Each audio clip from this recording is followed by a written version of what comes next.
അപ്പോൾ നമ്മൾ കരിയാപ്പിലയെല്ലാം കട്ട് ചെയ്യാൻ പോവാണ്. ദുബൈയിലേക്ക് 2 പേർക്ക് പോയിട്ട് 7 പേർക്ക് 7 ഫാമിലിക്ക് കൊടുക്കേണ്ട കരിയാപ്പിലയാണിത്.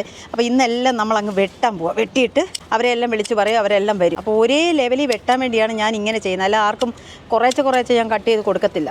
നമ്മുടെ വെള്ളരി എല്ലാം പോയി കേട്ടോ. അത് അബദ്ധം പറ്റിയതാണ്. മര്യാദയ്ക്ക് അത് കായ്ച്ചുകൊണ്ടിരിക്കുകയായിരുന്നു. ഞാൻ അതിൻ്റെ ചോട്ടിൽ കൊണ്ടുവന്ന് വളം ഇട്ട് കൊടുത്ത് മൊത്തം അങ്ങ് പോയി. അപ്പോൾ ഏകദേശം എല്ലാവരുടെയും കരിയാപ്പില തീർന്നിട്ടുണ്ട്. ഞാൻ ചോദിച്ചു എല്ലാവർക്കൊക്കെ തീർന്നോന്ന്. അപ്പോൾ എല്ലാവർക്കും തീർന്നിട്ടുണ്ട്. ഇനി ഇത് ചെല്ലുമ്പോഴത്തേക്ക് അവർക്ക് വീണ്ടും കുറേ നാളത്തേക്ക് കിട്ടും. ഇതുപോലെ നമ്മൾ അടത്തി സിബ്ലോ കവറിലേക്കാണ് ആക്കുന്നത്.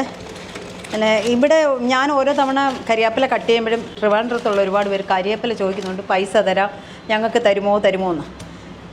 അത്രമാത്രം ഒന്നുമില്ല. 7 ഫാമിലിക്ക് ഞാൻ സ്ഥിരമായിട്ട് കൊടുത്തുകൊണ്ടിരിക്കുന്നതാണ്. ഞാൻ ഇത് കാശൊന്നും വാങ്ങിച്ചിട്ടില്ല കേട്ടോ. ഇതൊന്നും കൊടുക്കുന്നത് ഒരു വിഷവും അടിക്കാതെ നല്ല ഫ്രഷ് ആയിട്ടിരിക്കുന്ന കരിയാപ്പില. ഞാൻ ഇതിനകത്ത് ഒരു മരുന്ന് പോലും ഞാൻ അടിക്കത്തില്ല. അപ്പോൾ ഇതെല്ലാം ഇനി അടത്തിയെടുക്കട്ടെ കേട്ടോ.